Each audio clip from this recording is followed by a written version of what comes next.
Seguimos. Pregunta 46. Dice, un niño de 3 meses de edad que ha presentado vómitos y diarrea desde hace 36 horas, ingresa al hospital con deshidratación del 10% y taquipnia. La causa más probable de la taquipnia es... ¿Qué opinan?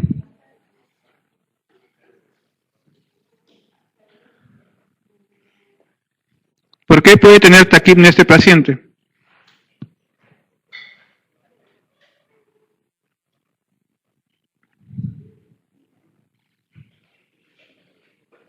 ¿Clave? B. ¿Por qué creen que pueden tener acidosis metabólica?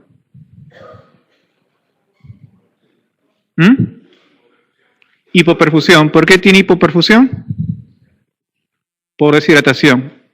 ¿Por la deshidratación qué cosa ha hecho entonces? Ha hecho un shock. ¿Un shock de qué tipo? Un shock hipovolémico. ¿Y el shock hipovolémico provoca acidosis metabólica? ¿Por qué? ¿Qué cosa hace? ¿Qué tipo de acidosis metabólica? ¿Con anion gap normal o con anion gap alto?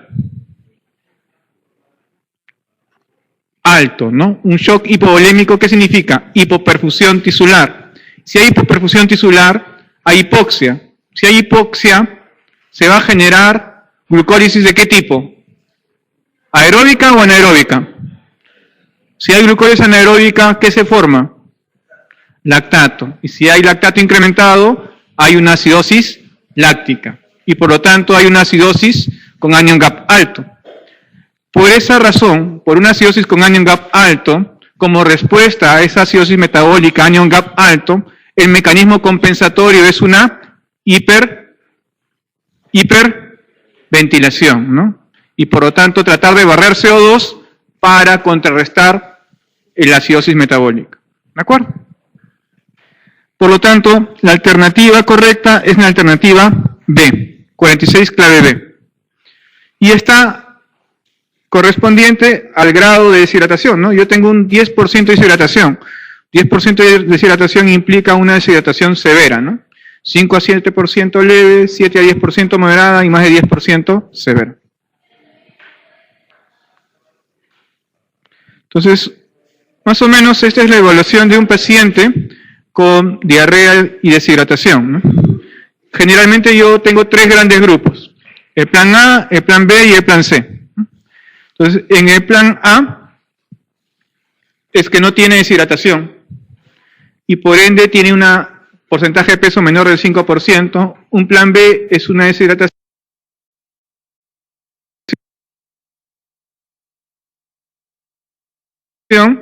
severa, con más de 10% de pérdida del peso. Generalmente, aquí vamos a ver condiciones generales, ojos hundidos, lágrimas, mucosa oral, sed, pliegue, y definir, ¿no? Si está deshidratado severo, o si no está deshidratado. Y de acuerdo a eso, el plan a seguir, plan A, plan B o plan C. Tener presente siempre que en la diarrea también se puede perder bicarbonato, y la diarrea, sobre todo cuando tengo una diarrea secretoria, que hay pérdida de bicarbonato, yo puedo tener una acidosis metabólica con anion gap normal. ¿De acuerdo? Inicialmente los pacientes con diarrea tienen acidosis por pérdida de bicarbonato y por lo tanto anion gap normal. Pero cuando hacen ya shock hipovolémico, esa diarrea con acidosis metabólica anion gap normal se convierte en acidosis metabólica con anion gap alto porque empieza a tener hipoperfusión e incremento del lactato. Otra cosa interesante es la cantidad de sodio y potasio que se pierde. En el cólera se pierde una cantidad de sodio muy importante, 101 milicarentes de sodio por litro. A diferencia de los otros tipos de diarrea como el rotavirus, la E. coli enterotoxigénica, que pierden entre 40 a 60 milicarentes por litro. ¿De acuerdo? Entonces, por esa razón, que la concentración de sodio de la solución de hidratación oral de la OMS típica tenía 90 milicarentes por litro de sodio y la actual tiene 75. Clave B. 47. Un niño es traído a la consulta por vómitos y diarrea. El médico lo examina y observa una pérdida de peso de 7%. ¿A cuál de las siguientes alteraciones debe atender prioritariamente?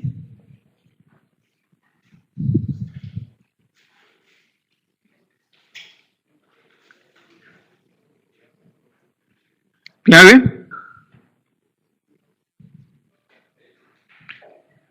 Si tiene pérdida de 7%, ¿tiene diarrea con deshidratación o sin deshidratación? Con deshidratación, ¿no es cierto? Entonces lo más probable es que tenga algún componente de insuficiencia circulatoria. Clave C. 48. Un niño de 18 meses de edad es llevado a la guardia del hospital por padecer diarrea desde hace 5 días. La madre lo nota pálido, irritable y decaído, y refiere que orina poco. El examen físico revela palidez de piel y mucosas. ¿Cuál de los siguientes exámenes será más efectivo para establecer la causa más probable de sus manifestaciones? ¿Clave?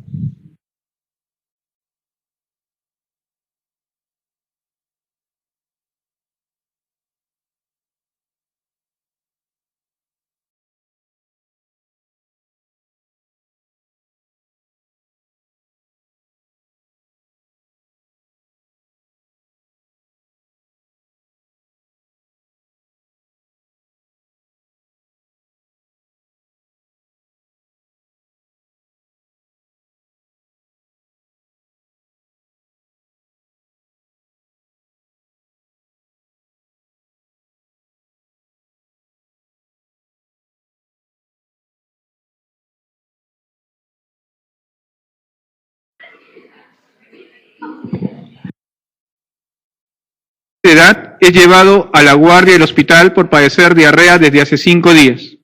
La madre lo nota pálido, irritable y decaído, y refiere que orina poco. El examen físico revela palidez de piel y mucosas. ¿Cuál de los siguientes exámenes será más efectivo para establecer la causa más probable de sus manifestaciones? ¿Clave?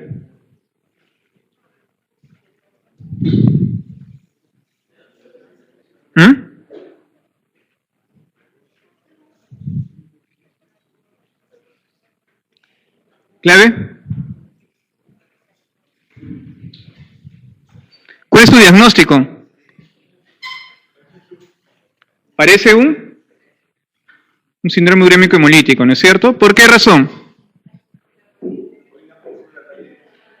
La oliguria, la palidez, antecedente de diarrea de hace 5 días, pródromos, ¿de acuerdo? ¿Y qué necesitaríamos para definir eso? ¿Ah? Un flotis de sangre periférica. ¿Qué buscamos ahí? Esquistocitos, ¿cierto?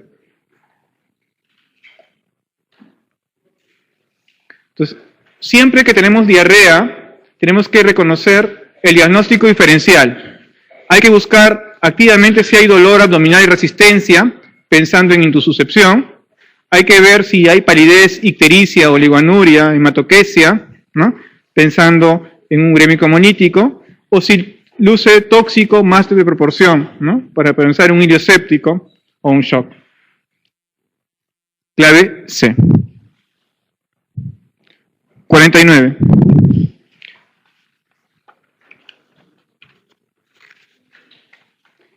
Después de una enfermedad febril aguda, un lactante de 6 meses ha tenido diarrea durante 3 semanas. Cuando la diarrea comenzó, la madre la alimentó exclusivamente con solución de hidratación oral. A medida que la diarrea disminuía, reintrodujo una fórmula con leche de vaca y la diarrea reapareció. La lactante sigue recibiendo únicamente su hidratación oral. Está delgada, pero por lo demás sana. El mejor tratamiento es indicar. ¿Clave?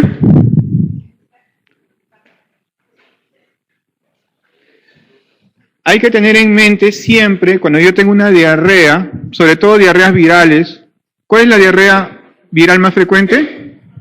Rotavirus, ¿no? El síndrome postgastroenterítico, ¿no? ¿Qué cosa es un síndrome postgastroenterítico? Es una diarrea secundaria a una diarrea aguda. Casi siempre ocurre en el 10 a 20% de las diarreas. Es más frecuente en niños desnutridos, básicamente porque ya per se los desnutridos tienen atrofia de vellosidades. Y encima, barro las vellosidades intestinales, voy a tener disminución mayor de disacaridasas y por ende malabsorción.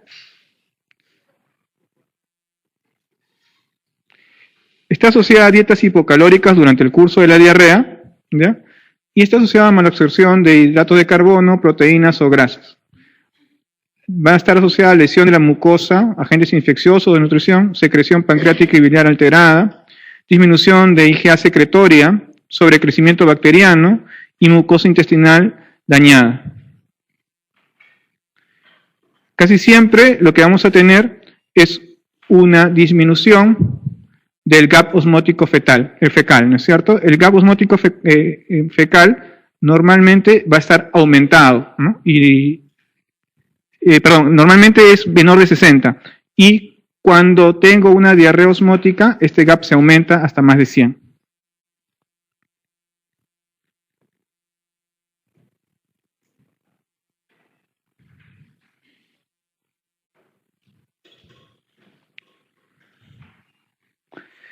El tratamiento básicamente es prevención.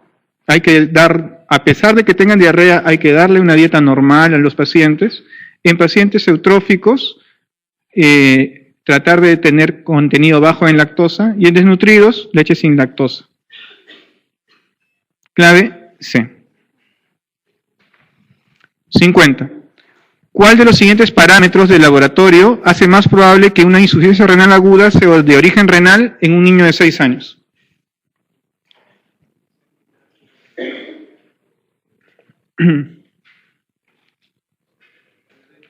¿Clave? Aquí hay que reconocer la diferencia que existe en una ira prerrenal de una renal establecida. Acuérdense, en una ira prerrenal el riñón funciona. En una renal establecida, el riñón ya no funciona. ¿Qué es lo que trata de hacer el riñón cuando hay una hipoperfusión? Hay una depresión del intravascular. El riñón lo sensa a través de la mácula densa, ¿no? Y estimula el eje renina-angiotensina-aldosterona y favorece la reabsorción de sodio. Y al reabsorber sodio, reabsorbe sodio y agua y mejora la volemia. ¿De acuerdo? Eso lo hace normalmente si el riñón funciona. Entonces, si yo tengo una depresión del intravascular y mi riñón funciona, voy a reabsorber sodio y por lo tanto la cantidad de sodio urinario va a ser alta o baja. Baja, ¿no es cierto? Va a tener una concentración de sodio urinario bajo. ¿Cómo va a ser mi densidad urinaria? ¿Alta o baja? ¿Ah? Si mi riñón funciona, ¿voy a orinar mucho o voy a orinar poco? Si tengo poca cantidad de agua en el intravascular.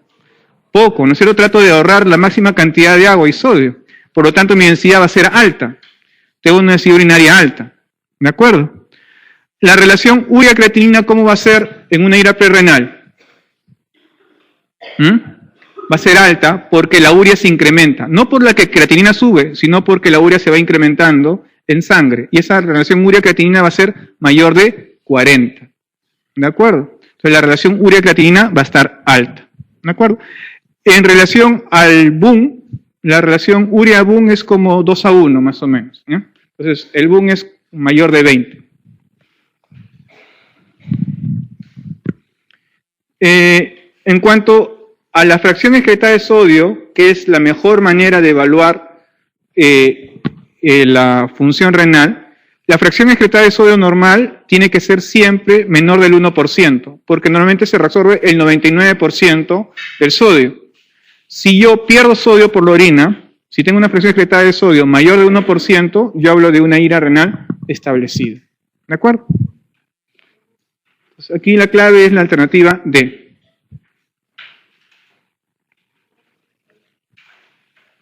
(51) Un paciente de 10 meses presenta diarrea aguda, sin pus ni sangre, de 72 horas de evolución. Recibe en su casa agua hervida de red para su hidratación. Por notarlo muy decaído, la madre lo trae a consulta. Ingresa con deshidratación moderada, hipotónico, hiporreactivo, taquimneico. Usted solicita estudios del medio interno. ¿Cuáles son las alteraciones que más probablemente presente este lactante? ¿Clave? ¿Qué creen que tiene? Hipocalemia. Hipocalemia con alcalosis metabólica.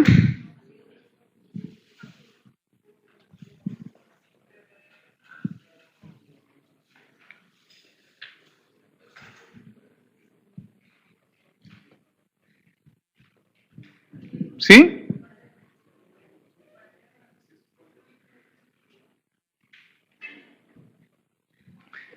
No sale ninguno en los cuadros. Bueno. Cuando yo tengo una hiponatremia, yo tengo que enfocar tres grandes grupos. Ya sé que mi hiponatremia es real. Tengo una hiponatremia hiposmolar, con hiponatremia con hiposmolaridad baja. Yo tengo tres grandes grupos. Hiponatremia, voy a ver ahora cuál es el estado de hidratación en mi paciente. Un paciente con hiponatremia y deshidratado, un paciente con hiponatremia e hidratado, un paciente con hiponatremia y sobrehidratado. ¿De acuerdo? Si yo tengo un paciente con hiponatremia y sobrehidratado, lo más probable es que o tenga una falla renal, y por lo tanto hay un incremento del volumen, sea aguda o crónica, o tengo una falla cardíaca, o tengo un síndrome nefrótico. ¿De acuerdo? Si yo tengo un paciente con hiponatremia real y también está en buen estado de hidratación, está hidratado, yo tengo que pensar en hipotiroidismo, secreción inapropiada de hormona antidiurética o insuficiencia suprarrenal, ¿no? Y si yo tengo un paciente con hiponatremia y deshidratado, yo tengo que pensar en pérdidas de sodio. Estas pérdidas de sodio pueden ser casi siempre renales o extrarrenales. Si es renales, voy a pensar en que tengo una tubulopatía perdedora de sal, uso de diuréticos, etc., ¿no? Y si es extrarrenales, otro lugar donde se está perdiendo sodio, casi siempre gastrointestinales. ¿De acuerdo? En el caso de este paciente, que lo que yo estoy viendo, ¿ok?, es que este paciente probablemente tiene deshidratación, está perdiendo sodio, pero ¿qué está pasando? ¿Con qué le están recuperando el sodio y el agua que pierde? Solo con agua, ¿no? Sin electrolitos. Entonces lo más probable es que ese paciente tenga, ¿qué cosa? Hiponatremia, ¿no es cierto? Y además tiene deshidratación moderada, eso implica que tiene deshidratación que puede provocar hipoperfusión. Esa hipoperfusión, acidosis láctica, y esa acidosis láctica va a provocar como respuesta una hiperventilación. ¿De acuerdo? Entonces aquí la clave es acidosis metabólica con hiponatremia. Clave A.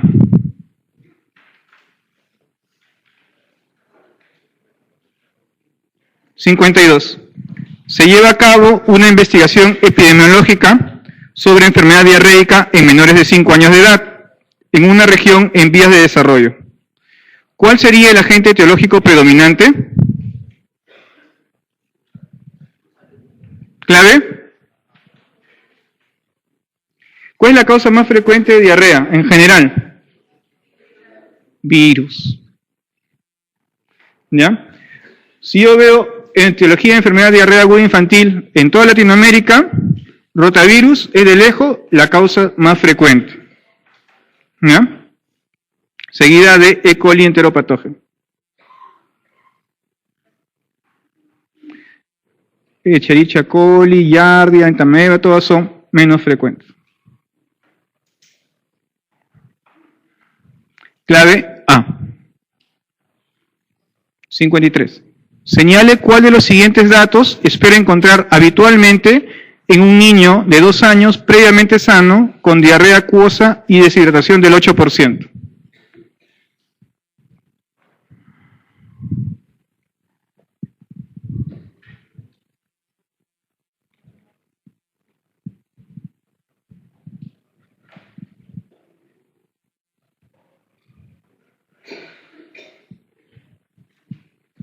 ¿Clave?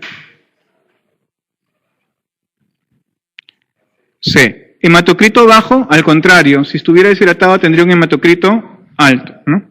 Sodio normal 140, urea plasmática en 50, eso sí, ¿no? Porque tendría que tener una urea incrementada. Lo normal es de 20 a 40 el valor de urea. No. No hay personas, lo normal es que esté isonatrémica.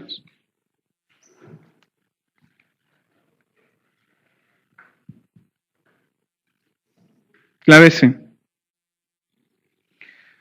Un niño de 11 meses presenta diarrea sin moco, sin sangre y en el coprocultivo desarrolla E. coli enterotoxigénica. ¿Qué actitud terapéutica adopta?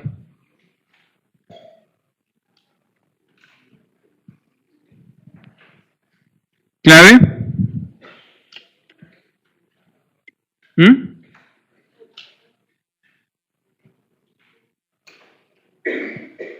¿Qué le damos? Clave D, no indicar tratamiento antibiótico. Recuerden, ¿no? Todo lo que son toxinas no requiere antibióticos. Ninguna diarrea secretoria requiere antibióticos. Únicamente requieren antibióticos las diarreas disentéricas. ¿De acuerdo?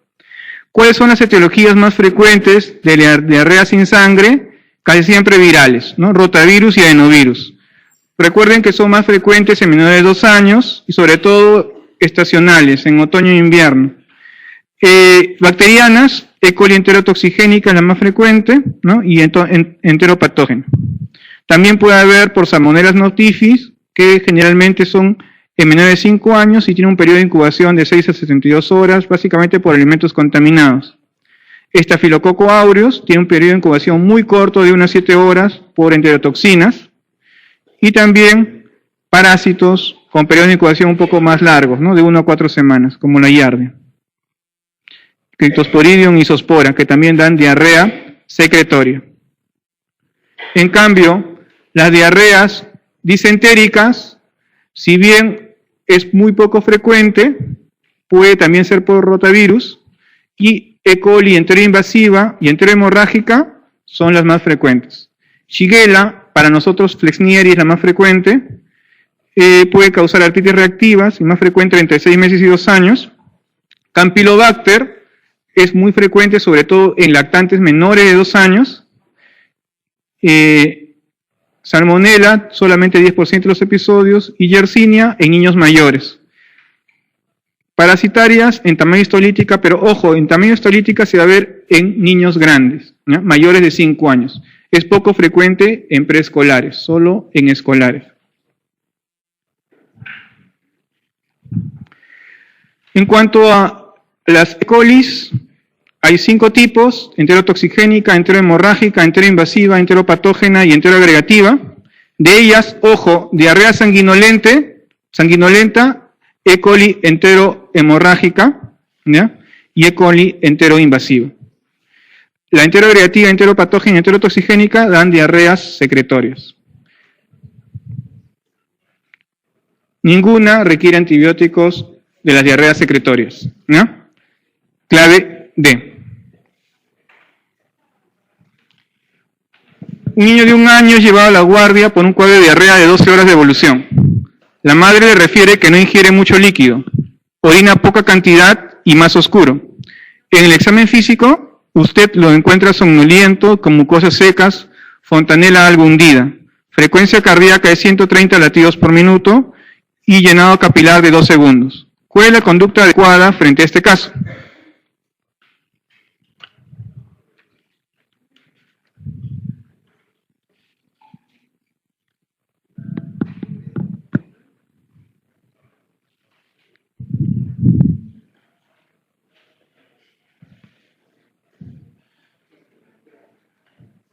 ¿Clave?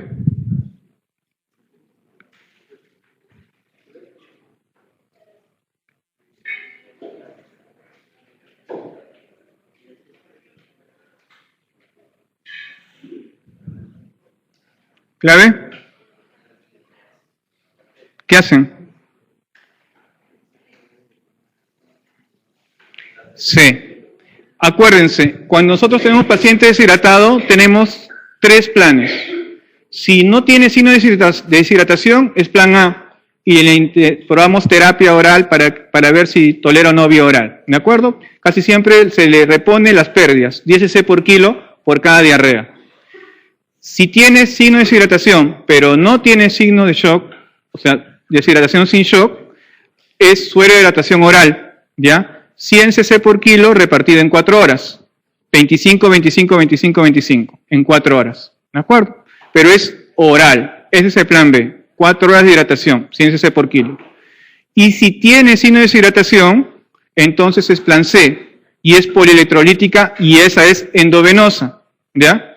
Es 100 cc por kilo, pero en 3 horas. 50 cc por kilo en la primera hora, y 25 y 25 las otras 2 horas más, ¿ya? Así es.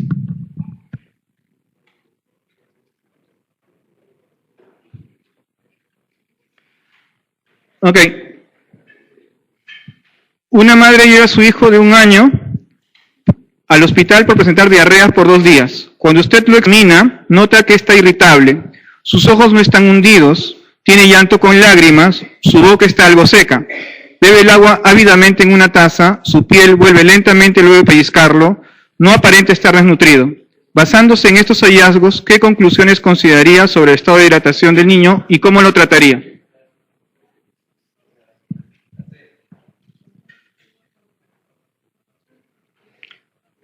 Bueno, a ver, primero estimamos el grado de deshidratación, ¿no?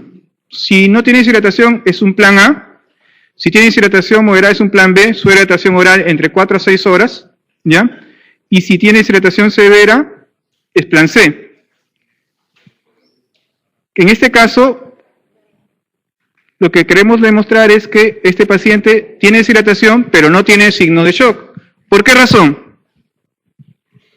¿Cómo debería estar la sed si tuviera signo de shock? No bebería, ¿no? No bebería. ¿Cómo estaría el sensorio? Deprimido, somnoliento. Y aquí está irritable. ¿De acuerdo? Y tiene llanto con lágrimas. Entonces lo más probable es que tenga una deshidratación pero sin signo de shock. Por lo tanto, es recibir plan B de tratamiento.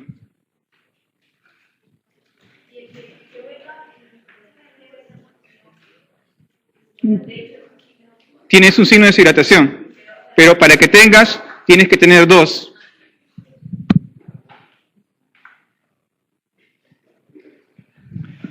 ¿Cuáles de los siguientes son considerados signos claves de la deshidratación o signos cardinales? Clave A. Los signos cardinales de deshidratación son 3, el pliegue, la sed y el sensorio. ¿De acuerdo? Entonces, acuérdense de eso. Si yo tengo estado de conciencia, el pliegue y la sed, estos 3 se denominan signos cardinales. Para que tenga deshidratación, tengo que tener por lo menos un signo cardinal dentro de ellos, pero tengo que tener mínimo 2 signos de deshidratación. ¿De acuerdo? Para clasificarlos. ¿Cuáles son los signos de deshidratación? Estado de conciencia, ojos, lágrimas, mucosas, sed, signo de pliegue. Clave A. Sobre enfermedad diarreica aguda en niños.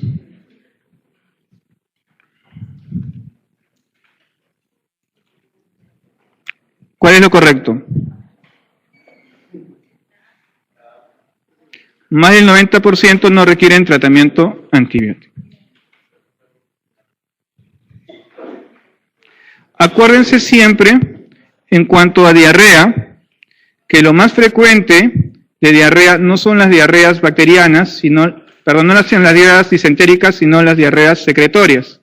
Y en cuanto a las diarreas disentéricas, los agentes etiológicos más frecuentes son Shigella y Campylobacter. Y en cuanto a tratamiento, acuérdense que ampicilina y cotrimoxazol son antibióticos que prácticamente no sirven para el tratamiento de disentería, porque tienen una alta resistencia. ¿Ya? Tenemos más del 80% de resistencia para Shigella, tanto de ampicilina y cotrimoxazol. ¿no? Entonces, el tratamiento de elección actual para Shigella, disentería por Shigella, ¿qué cosa es? ¿Ah? No, furazolidona por la primera elección, ¿ya? Recuerden que ciprofloxacina siempre va a ser un tratamiento de segunda alternativa, ¿ya? Nunca es de primera elección. Furazolidona y luego cipro. Y para Campylobacter, macrólidos. Sí. ¿Perdón? No te escucho. Puedes usar también ácido nalidíxico. Ajá. Ahora, ¿cuál es el problema del ácido nalidíxico? Que puede causar pseudotumor cerebral, ¿ya? Como complicación. Entonces, tienes que tener bastante cuidado en usarlo. Furazolidona es más inocuo. Clavea.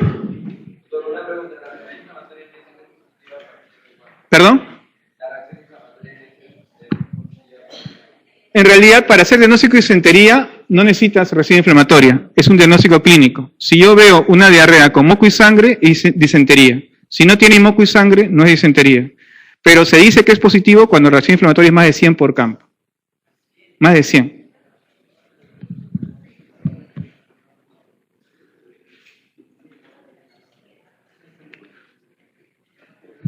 Yo puedo tener rotavirus que tienen reacción inflamatoria 40, 60 por campo. ¿Ya? Porque es inflamación. ¿Cuál de los siguientes son signos de shock hipovolémico en pacientes con diarrea aguda?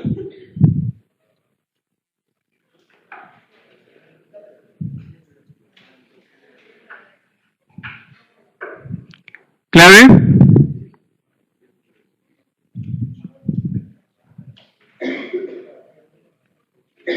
¿Clave? ¿Ah? ¿La E? ¿La B? ¿Y la A? Claro, ¿no? Despliegue cutáneo retorna lentamente menor de 2 segundos. Tendría que ser mayor de 2 segundos, ¿no? Aquí la clave es incapacidad para beber. Clave B.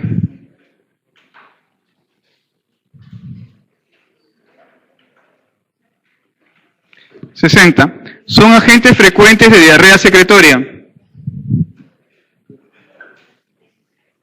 ¿Clave?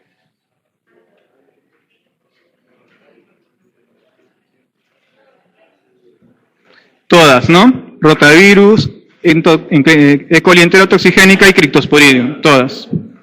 A, B y C. Fíjense bien. Yo tengo diarrea secretoria, ¿no? Cólera, E. coli enterotoxigénica, Cryptosporidium, Giardia, Bacillus cereus. Clave E. E. Acude al consultorio, un niño de 2 años, luego del interrogatorio usted diagnostica disentería. ¿Cuál es el agente etiológico que no espera encontrar?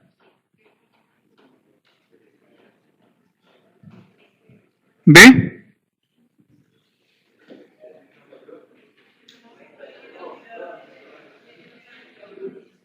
¿Entamoeba histolítica da disentería? Sí. ¿A quiénes dijimos? A niños escolares, ¿no? A niños escolares. A un niño de 2 años no da disentería. No. Porque la entamoeba histolítica generalmente es niños escolares y adultos y niños grandes, nunca menores de 5 años. Por epidemiología, no da a niños menores de 2 años.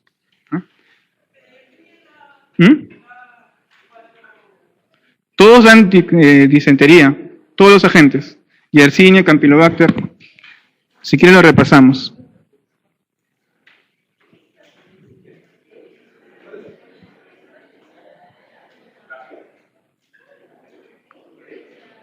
Clave C. Entonces, disentería, básicamente, evacuaciones con moco y sangre, acompañado de dolor abdominal y fiebre. Agentes etiológicos, Shigella, Campylobacter, Salmonella, E. coli enteroinvasiva, Yersinia, entamoeba histolítica. Clave C.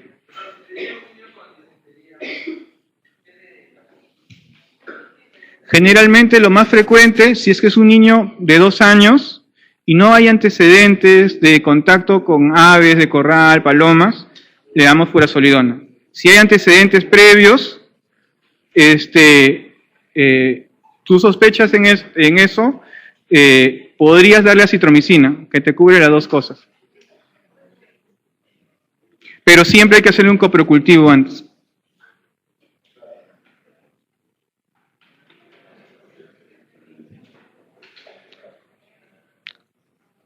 ¿Cuál de los siguientes valores? Con los siguientes valores, calcule la osmolaridad aproximada del líquido extracelular de un niño. Sodio en 140, urea en 60, glicemia en 90. ¿Ah? ¿Clave? ¿Cómo calculamos la osmolaridad? ¿Cómo era? 2 veces el más la glucosa entre más la urea entre 6. Muy bien. Entonces tenemos urea entre 6 es 10. Glucosa entre 18, 5. ¿Ya? Sería 15 más 2 por 140, 280. Sería 295. Clave P. Muy fácil, ¿no? Usted atiende a un niño con diarrea de 2 días de evolución en el mes de septiembre, encontrándolo deshidratado, por lo que le indica solución de hidratación oral. La madre refiere que no tiene heladera. ¿Cuánto tiempo puede conservarse dicha preparación a temperatura ambiente? Clave B. Recuerden, para utilizar el suero de hidratación oral, diluir 1 litro de agua hervida con el sobre de suero de hidratación oral se conserva 24 horas a temperatura ambiental y 48 horas refrigerada. ¿De acuerdo? En niños hidratados, plan A, 10 cc por kilo por cada deposición, y en deshidratados leves o moderados, o sea, en plan B, 100 cc por kilo, 4 a 6 horas. Ojo, por ejemplo, algo bien importante, si yo tengo un plan B, y lo hidrato 100 cc por kilo en 4 horas. Cada hora tengo que evaluar cómo está mi frecuencia cardíaca, mi frecuencia respiratoria y si orina o no orina, y el flujo urinario. ¿Por qué? Porque esos son mis signos de deshidratación. Si el niño empieza taquicárdico, tiene que normalizar su frecuencia cardíaca. Si está más polimnéico, tiene que normalizar la polimnia. Y yo en 4 horas lo peso. Si ha alcanzado el 10% de pérdidas, probablemente esté hidratado. Pero si todavía tiene signo de deshidratación, después de esas 4 horas, ¿qué hago? Sigo dándole mi plan B por 2 horas más. Es decir, le puedo dar 50 cc por kilo en 2 horas, o sea, 25 por kilo hasta completar 6 horas. Si a pesar de eso sigue deshidratado, lo más probable es que ustedes no hayan evaluado bien a ese paciente y ese paciente haya estado en shock. ¿Ya? ¿Ya?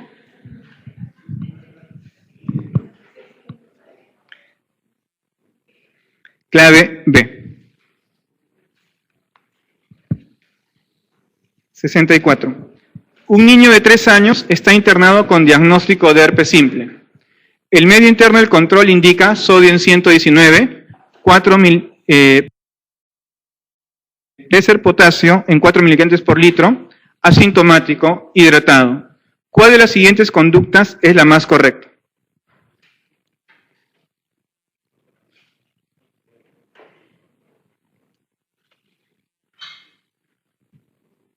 ¿Clave? ¿Qué hacen?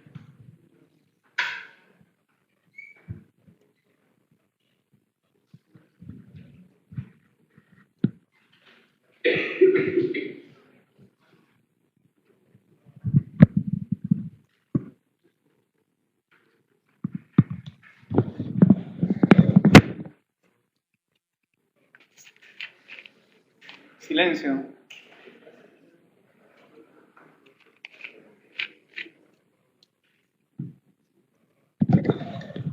A ver, algunas diferencias entre el manejo de la hiponatremia en adultos y del niño. Son cosas completamente diferentes. ¿Ya? O sea, borren todos sus esquemas que le han hecho en adultos porque la hiponatremia en niños es completamente diferente. Primero, Porque la calota craneana del niño crece más lentamente que el parénquima. El parénquima cerebral prácticamente llega a completar toda su estructura en volumen a los 2 años. Pero la calota craneana crece más lentamente y llega a completar su estructura a los 5 años. Eso significa que a los 2 años ese parénquima prácticamente está rebalsando en la calota craneana.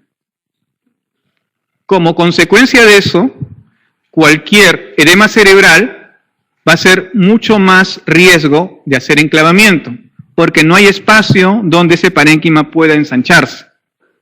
¿Ya? Eso implica que una hiponatremia severa para un niño, su valor es más alto que de un adulto. En adultos se habla de hiponatremia severa con 120 miliquinentes por litro. En niños se habla de hiponatremia severa con 125 miliquinentes por litro. El otro punto importante a recordar es que en la estructura de la calota craneana, dependiendo de la edad, el tratamiento puede ser diferente. En un anciano, por ejemplo, hay atrofia cerebral y por lo tanto la relación calota-parénquima es bastante grande. Entonces, yo tengo bastante espacio para que ese parénquima pueda ensancharse. Por lo tanto, un ancianito están dando con 105 de sodio sin problemas a veces. ¿Ya? ¿Por qué? Porque tiene bastante espacio donde ensancharse. En cambio, un neonato, si tiene fontanela aún, todavía puede tolerar un poco más el sodio. Pero un lactante que ya no tiene fontanela, el riesgo de hiponatremia severa, de enclavamiento, es mayor. Y un TEC severo en un lactante tiene alto riesgo de muerte por esto. ¿Ya? El otro punto importante a recordar es que la hiponatremia que se trata es la hiponatremia sintomática. ¿Ya? Esa es la que se tiene que tratar agudamente. ¿Cuándo una hiponatremia es sintomática? Cuando convulsiona, cuando el niño tiene compromiso del sensorio, cuando hay apneas, ¿de acuerdo? Eso me habla de una hiponatremia sintomática, ¿no? Bradipnea, apneas, compromiso del sensorio, eso es hiponatremia sintomática. Entonces, cuando yo tengo una hiponatremia, yo tengo que fijarme, ¿esta es una hiponatremia sintomática o es asintomática? Y el segundo gran punto es, ¿esta es una hiponatremia aguda o es una hiponatremia crónica? Si yo tengo una hiponatremia aguda, es decir, que está en las primeras 48 horas, crónica es cuando dura más de 48 horas, y es sintomática, el tratamiento debe ser agresivo, rápido, ¿ya? Tanto así que yo puedo subir el sodio de 5 a 10 miliequivalentes en 1 litro. Esa es la velocidad máxima de infusión. Recuerden que no podemos pasar más de 12 miliequivalentes en 24 horas. Pero en el niño se pasa brusca y agudamente hasta 10 miliequivalentes por hora hasta que ceden los síntomas. No lo paso toda la hora, pero si en 15 minutos o en media hora pararon los síntomas de la hiponatremia, ahí paro esa velocidad del sodio y el resto lo paso en las 23 horas y media que restan. ¿De acuerdo? Eso es una hiponatremia sintomática aguda. En una hiponatremia sintomática crónica, yo esto lo espacio en 4 a 6 horas. ¿Ya? Pero solamente trato con cloruro de sodio al 3% aquellas hiponatremias que sean sintomáticas. Toda hiponatremia que no es sintomática no requiere tratamiento agudo o brusco con cloruro de sodio.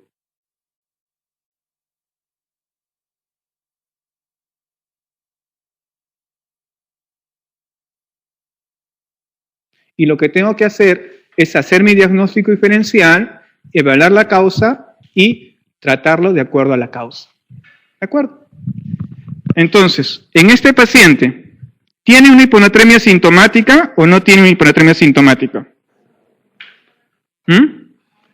No tiene síntomas, por lo tanto es una hiponatremia asintomática. ¿Le haremos cloruro de sodio al 3%? No. ¿Cuál es la causa más frecuente de la hiponatremia en este paciente? Es un paciente que está sobrehidratado, deshidratado o hidratado. Hidratado, ¿no? En paciente hidratado, ¿cuál es la causa más frecuente de hiponatremia? Secreción inapropiada de hormona antidiurética, ¿no? Entonces, aquí sería básicamente solicitar osmolalidad plasmática y urinaria para definir el diagnóstico de secreción inapropiada de hormona antidiurética y restringir 2/3 las necesidades basales de agua, sobre todo para disminuir la cantidad de agua libre por la secreción inapropiada de hormona antidiurética. Clave A.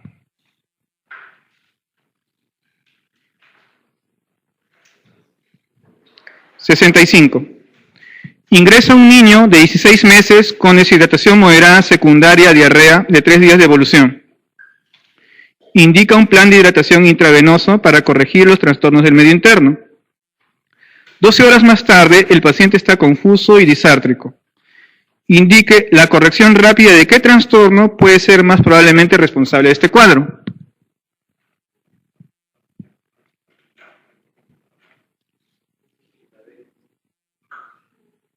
Clave B. ¿Cuál es la complicación más frecuente? La mielonisis pontina. ¿De acuerdo?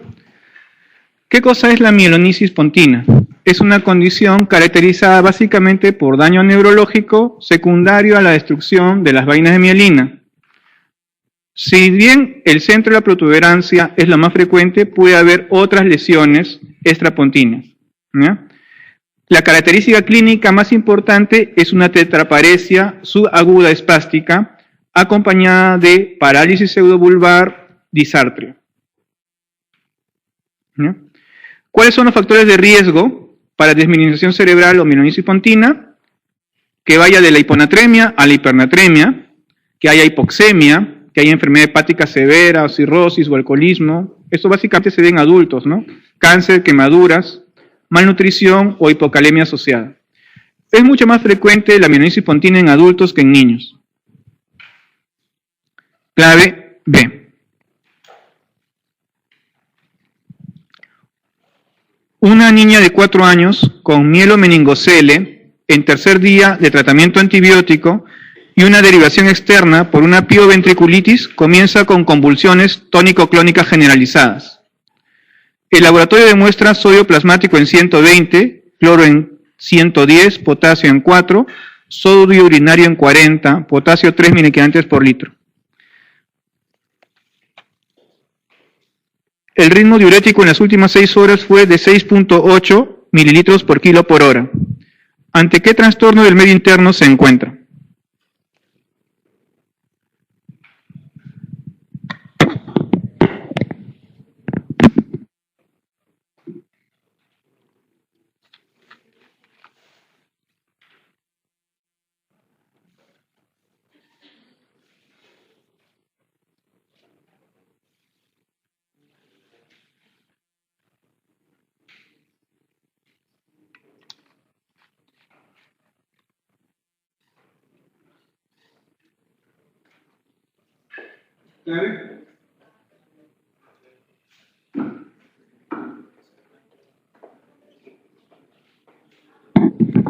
¿La?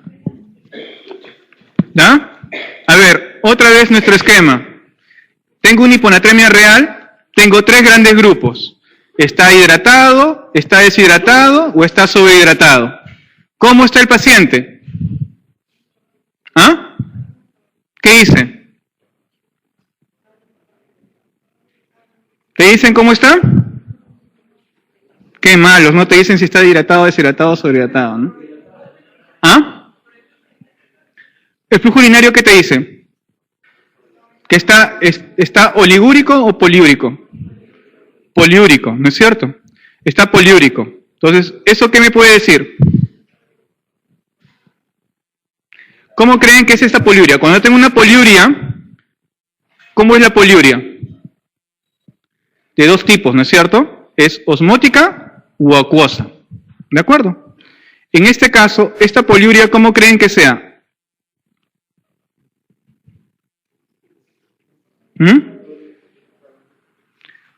¿Cómo está el sodio en orina? Aumentado, ¿no es cierto? En un CIJAT, ¿cuál es la diferencia en un CIJAT? En un CIJAT, ¿qué va a pasar? Hay un incremento de la hormona antidiurética.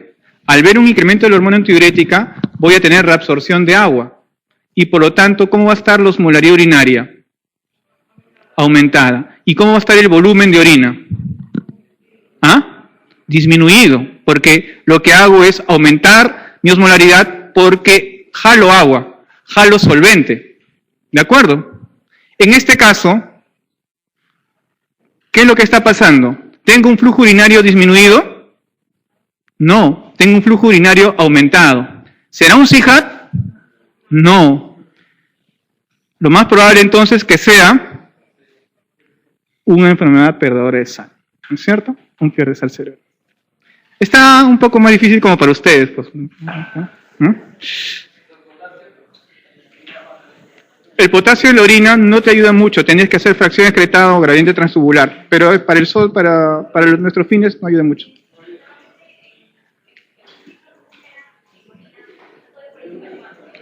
El sodio urinario, normalmente, a ver, silencio. Sí, el sodio urinario es alto. La osmolaridad urinaria es alto. En general, no va a haber mucha diferencia con pierdesal cerebral. La única diferencia es el estado de hidratación y el flujo urinario. Eso es lo que hace diferencia.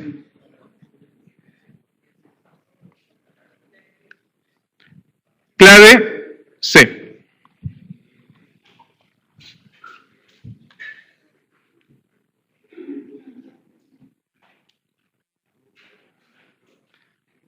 Bueno, eso era más o menos lo que habíamos comentado, ¿no? El sodio, dependiendo si hay deshidratación, si está hidratado o está sobrehidratado, ¿no?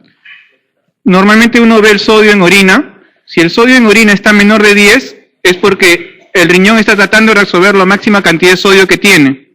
Y por lo tanto las pérdidas son extrarrenales. Por ejemplo, vómitos, diarreas, peritonitis, un tercer espacio, quemaduras o traumatismo.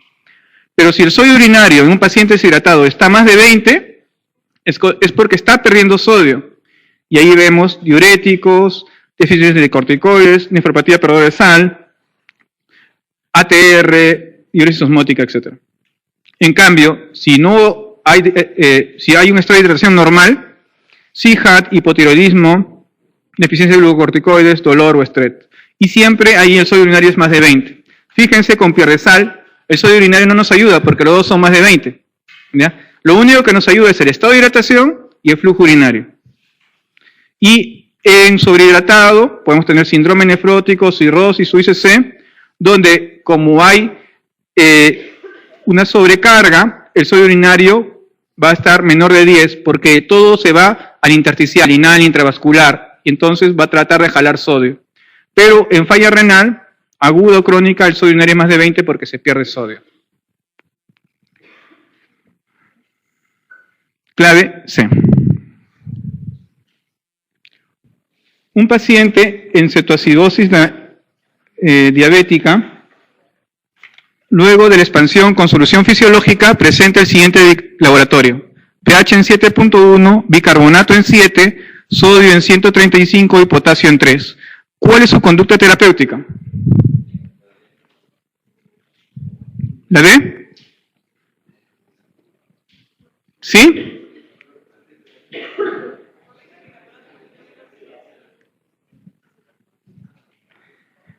¿Qué opinan? ¿Corregimos, le ponemos un bolo de bicarbonato? ¿Sí?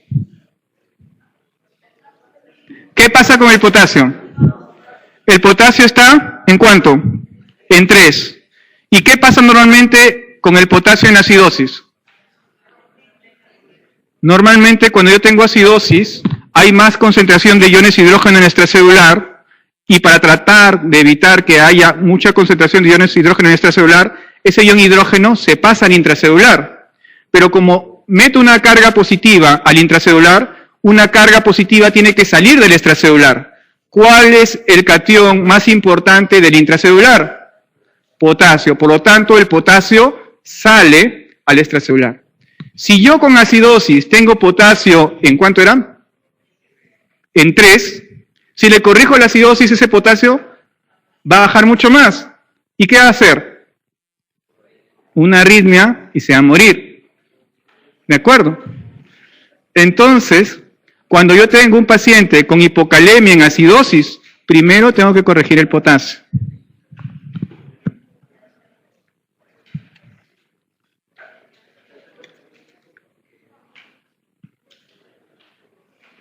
Generalmente, por cada punto 1 que baja el pH, sube entre 0.6 a 0.8 miliequivalentes el potasio. ¿Ya? Por cada punto 1 que baja el potasio, sube entre 0.6 a 0.8 miliequivalentes el potasio. Por cada punto 1 que baja el pH, ¿ya? Sube de 0.6 a 0.8 miliequivalentes el potasio. Bueno, ya me entienden, estoy cansado. Ya, ok, entonces normalmente de 7.4 a 7.1 ha bajado 0.3, ¿no es cierto? O sea, 0.8 por 3, ¿no? Sería 2.4. O sea, lo normal este potasio estaría en 1 punto y pico, ¿no? Clave C.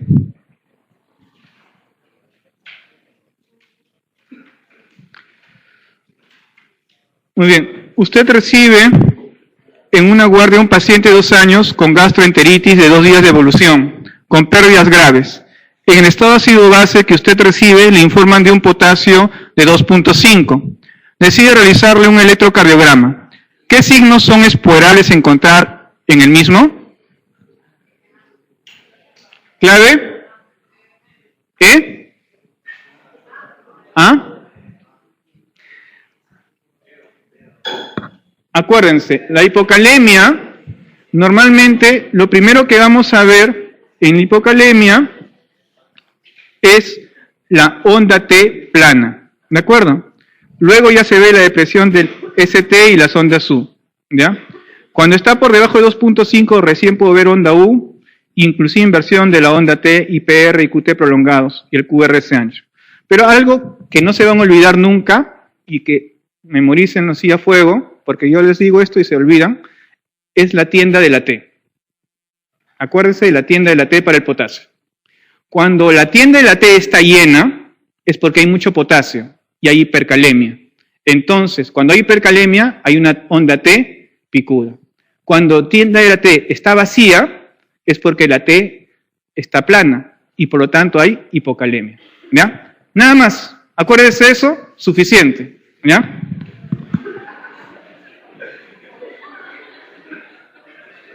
Clave A.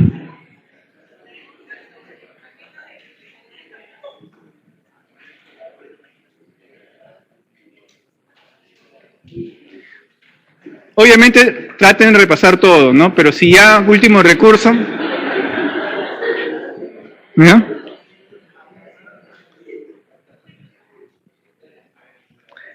A ver, Manuel de 10 meses cursa con meningitis bacteriana. Está internado recibiendo antibióticos endovenosos hace 48 horas. Recibe un aporte de líquidos total de 100 cc por kilo día. Ah, a propósito, el flujo urinario habíamos dicho que era poliuria, pero ¿de cuánto a cuánto es poliuria en niños? ¿Mayor de cuánto? ¿Ah? Mayor de 5 cc por kilo por hora, ¿no? Y oliguria, menor de 1. Anuria es menor de 0.5 cc por kilo por hora, ¿ya?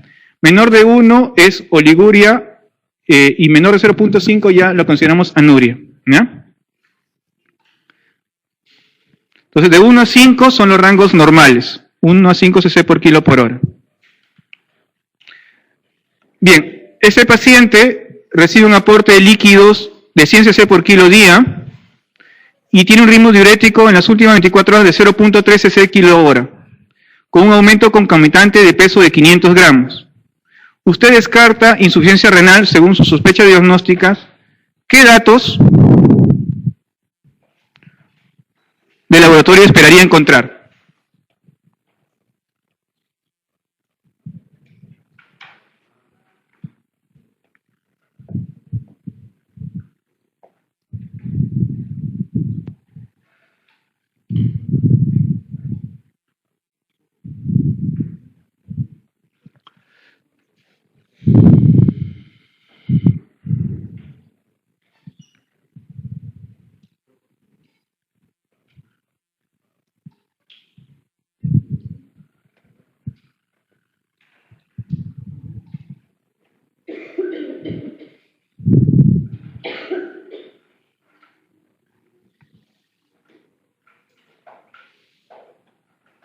¿Clave? ¿B?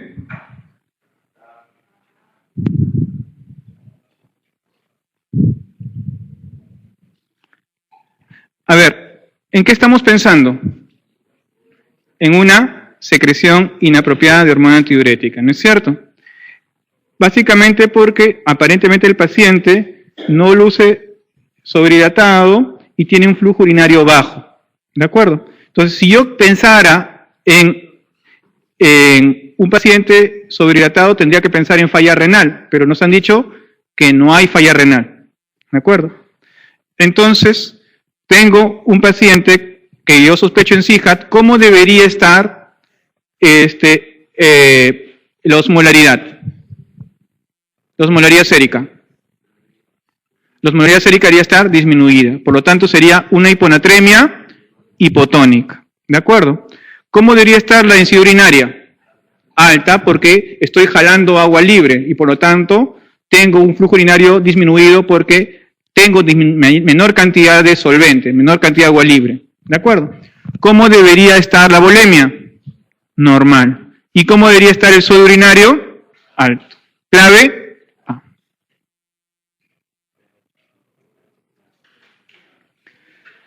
En relación a la solución polielectrolítica para hidratación endovenosa, indique cuál es la fórmula correcta.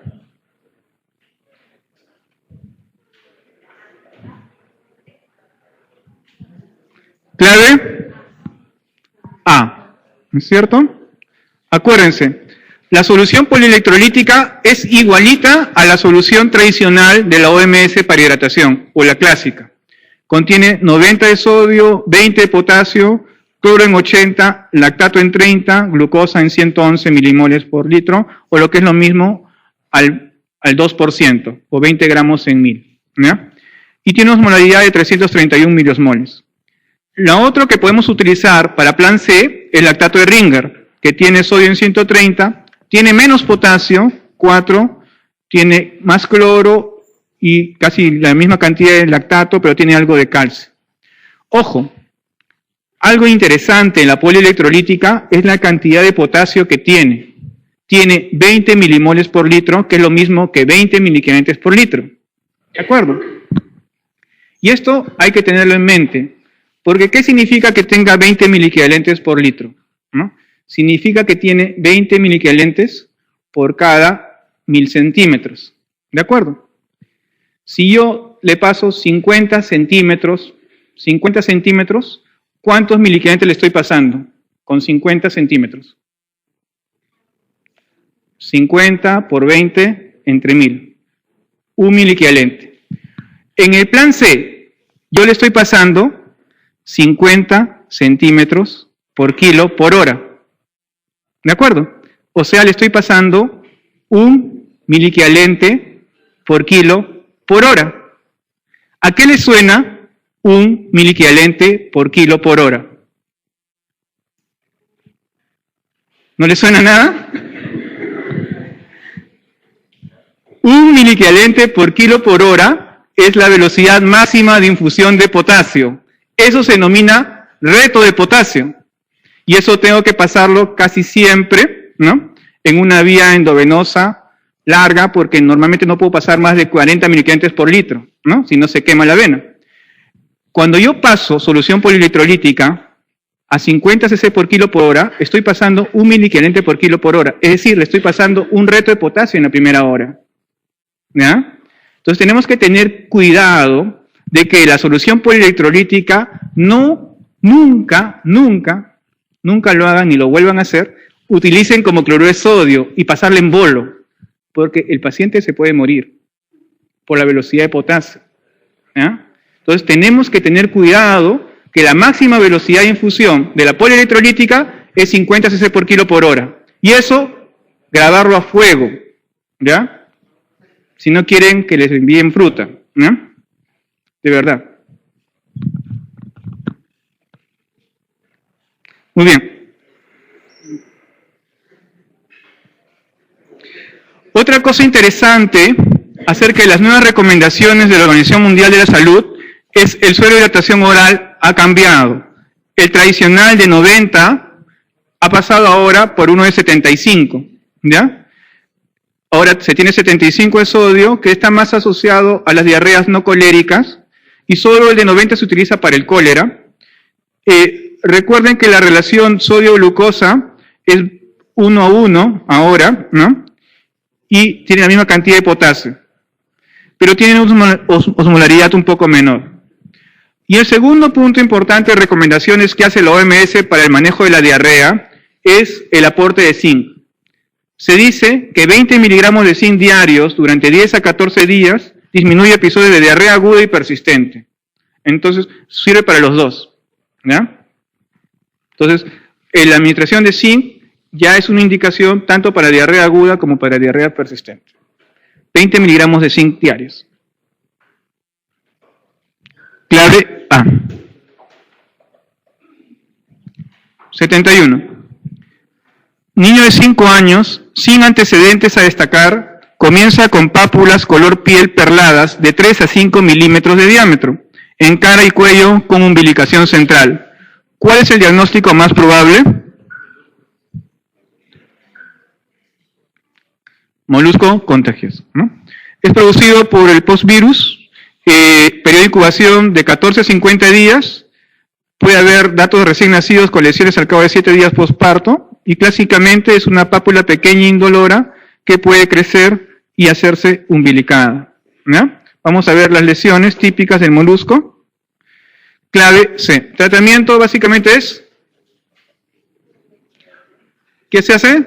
Nitrógeno líquido, ¿no?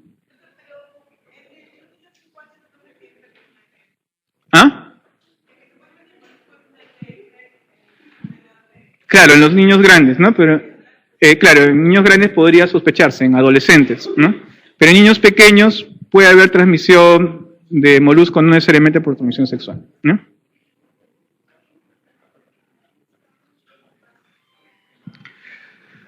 Lactante de 8 meses de edad, quien presenta una pequeña grieta rojiza en el pliegue del lóbulo de la oreja, placas eritemato-vesiculosas pruriginosas en mejilla, frente y mentón, padre asmático y madre con rinitis alérgica. ¿En qué superficie de miembros ustedes esperan encontrar las lesiones típicas a esta edad? Primero, ¿cuál es el diagnóstico?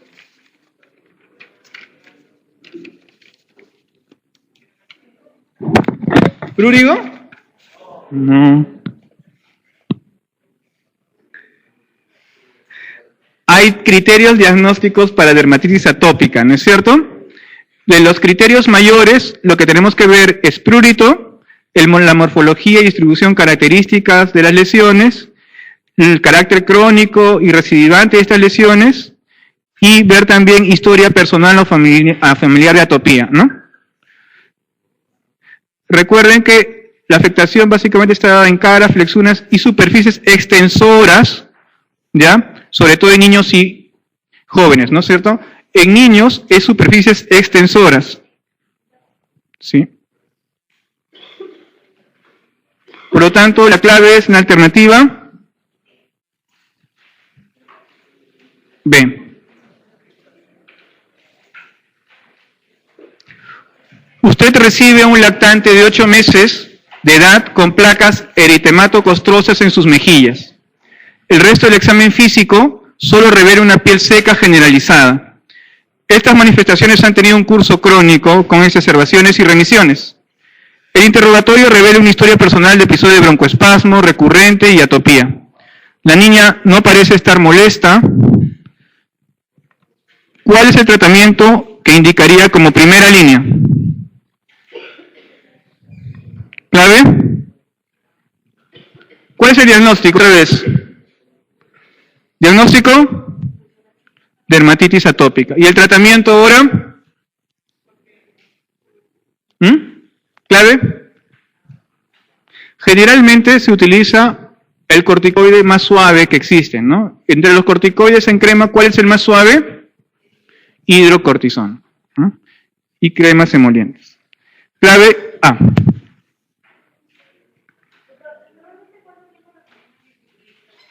En general, el tratamiento es crema hidratante, productos emolientes, mientras buscamos, por ejemplo, Son productos que van a, la pielcita la van a limpiar, la parte...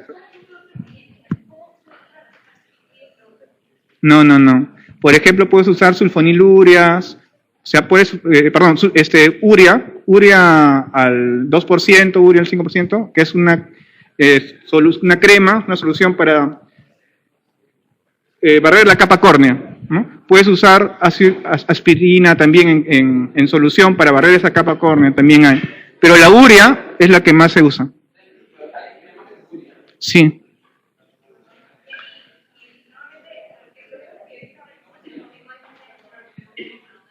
No, solo lo usas en las exacerbaciones. En las exacerbaciones de los cuadros. Sí. Sobre todo hay momentos en donde les pica mucho más, pero va asociado mucho a atopías de alergias alimentarias, sobre todo en niños pequeños. Puedes darle antihistamínicos también para evitar...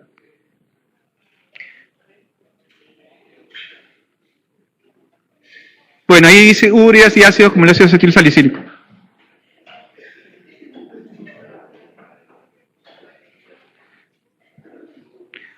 Usted evalúa al niño de 2 años con impétigo en cara y miembros superiores, por lo que inicia tratamiento antibiótico bioral. La madre le pregunta cuándo podrá reintegrarse al jardín maternal que concurre. ¿Cuál es la indicación correcta?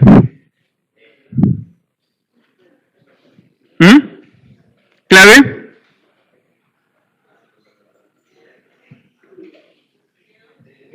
¿Dedo?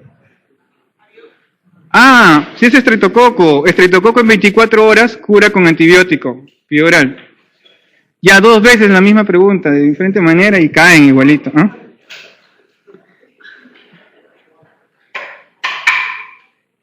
Clave A. 75. Un joven de 13 años consulta por la aparición 8 días antes de una placa oval en región dorsal del tórax, de 3 centímetros de diámetro aproximado, de tono rojo anaranjado con borde levemente descamativo. El día previo a la consulta aparecieron también en el tórax otras placas de similar configuración, pero más pequeñas y pruriginosas. ¿Cuál es el diagnóstico más probable del paciente? Pitiriasis rosada, ¿no? Es una enfermedad de piel autolimitada. Agentes virales como herpes virus 6 y 7 pueden considerarse como posibles causas, aunque la etiología aún es desconocida. Típicamente en niños y adultos jóvenes, característica principal, la placa heráldica inicial, máculas descamativas. Generalmente no hay una medicación asociada, pueden provocar incluso algunas medicaciones de exacerbación del cuadro. Clave B. Pues observación, puedes utilizar de repente algunos corticoides, pero no hacen mucha cosa, ¿no? Inclusive antes se creía que estaba asociado a un hongo, Malassezia furfur, y se le da antimicóticos, pero no había una respuesta. Inmunomoduladores como eritromicina, macrólidos también pueden ayudar. No están... En un paciente de 4 meses de vida que presenta escabiosis, ¿cuál es el tratamiento de elección? Permetrina al 5%, ¿no? Destolit. Sin comerciales, por favor. Permetrina. Clave A. 78. ¿Cuál es la complicación más frecuente del asma aguda?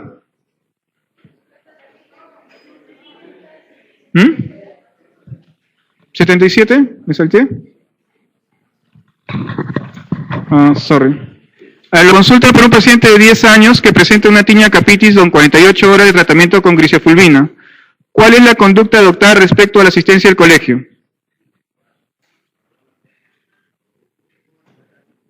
No debe concurrir hasta 15 días después del comienzo del tratamiento. Mínimo 2 semanas de tratamiento, porque la tinea capitis es bien contagiosa, ¿no?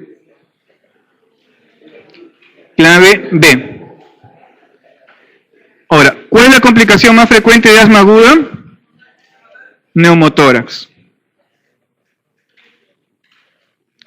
79. Lactante mujer de 5 meses, diagnóstico de asma, presenta frecuencia cardíaca 125, frecuencia respiratoria en 65, tiraje subcostal e intercostal, sibilantes en ambos tiempos, cianosis al llanto. ¿Qué puntaje Birman y Pearson tiene y qué grado de severidad?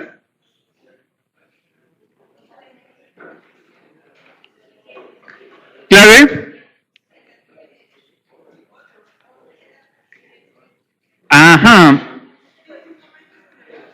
Aquí, el score de Birman y Pearson tiene una variante. Esto de frecuencia respiratoria menor de 30, de 30 a 45, 46, 60 es para lactantes mayores, algunos dicen mayores de 6 meses y otros inclusive hasta mayores de 6 meses. Y para menores de 6 meses, la frecuencia respiratoria va a 10 puntos más. Menor de 40, de 40 a 55, de 56 a 70 y más de 70. Todo el resto es igual. ¿Ya? ¿De acuerdo? Entonces, en este caso, como es un lactante menor de 6 meses, el puntaje es 7. ¿Ya? Y el grado de severidad es leve, ¿de cuánto a cuánto? Crisis asmática leve, puntaje ¿cuánto es? De 3 a 5. Moderada es de 6 a 9 y severa es 10 a 12. ¿Ya? Entonces, tenemos 79 clave C.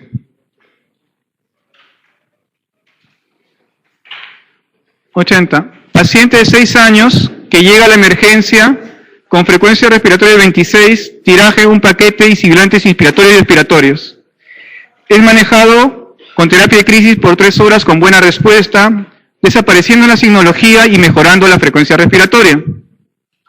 Diagnosticado de asma desde los 2 años de edad, antecedentes en los últimos 3 meses, en 2 oportunidades hospitalizado, la primera por hipoxemia, la segunda por enfisema subcutáneo.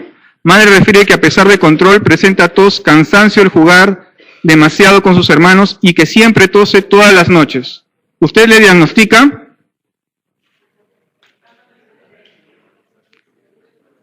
¿Clave?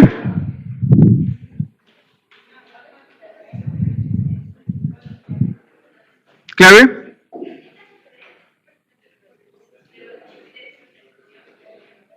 ¿Sí o no? ¿Ah? Toda asma severa, así tenga crisis aguda, leve, se hospitaliza para observación 24 horas. Porque ellos hacen crisis demasiado rápido. ¿Ya? Entonces, obviamente, esta definición de asma persistente, intermitente leve, persistente moderada, severa, ya ha pasado a la historia, ¿no? Ahora se habla de niveles de control de asma, ¿no? Asma controlado, parcialmente controlado o no controlado. Pero esta es una pregunta que ha venido previamente, ¿ya? Por eso que les pongo las preguntas que han venido. No vaya a ser que las repitan. Ahora se usa esto, el GINA. No, este también es del GINA, pero ese es un GINA anterior. Esto me parece que es el del 98. Ahora, recuerden que para hablar de asma controlado tiene que tener síntomas no más de 2 veces a la semana, parcialmente controlado más de 2 veces y no controlado 3 o más características de parcialmente controlada. Y vamos graduando en los pasos. Inicialmente se le da corticoides inhalados a dosis baja, ¿ya? Y si no mejora, podemos pasar a dosis intermedia de corticoides inhalados y usar beta 2 de acción prolongada, ¿ya? Y si no mejora con eso, añadirle glucocorticoides vía oral. Pero los glucocorticoides vía oral es la última fase, ¿de acuerdo? Inhibidores de leucotrienos podemos dar en la primera fase, pero el tratamiento de elección siempre va a ser primero corticoterapia inhalatoria a dosis baja, ¿ya? ¿De acuerdo?